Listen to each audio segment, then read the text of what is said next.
ಮಾಡಿಸಿದಿಲ್ಲ ಅಂತದ ಮೇಲೆ ಹಾಕಿ ಬಿಟ್ಬಿಟ್ಟಿದ್ವಿ ಹಂಗೆ ಮಾಡಕ್ ಆಗಿಲ್ಲ ಅವ್ರ ಕಡೆ ಮೇಲೆ ಐಬ್ರ ಮಾಡಿಸ್ಕೊಂಡ್ಬಿಡು ಕೂದಲೆಲ್ಲ ಆಗ್ತದೆ ಅಕ್ಷರ ಮಾಡಿಸ್ಕೊಂಡ್ಬಿಡ್ತೀವಿ.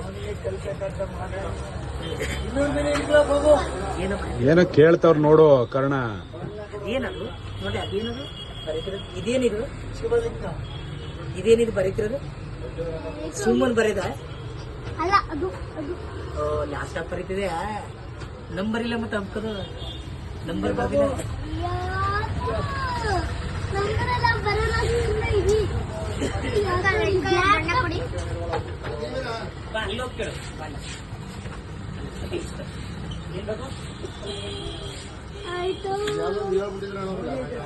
ಓ ನೀವೇನಾ ಸಾಬ್ರ ಅಂಗಡಿಗೆ ಹೋಗೋಣ ಬನ್ನಿ ಅಂತಂದಿದ್ದು. ಬನ್ನಿ.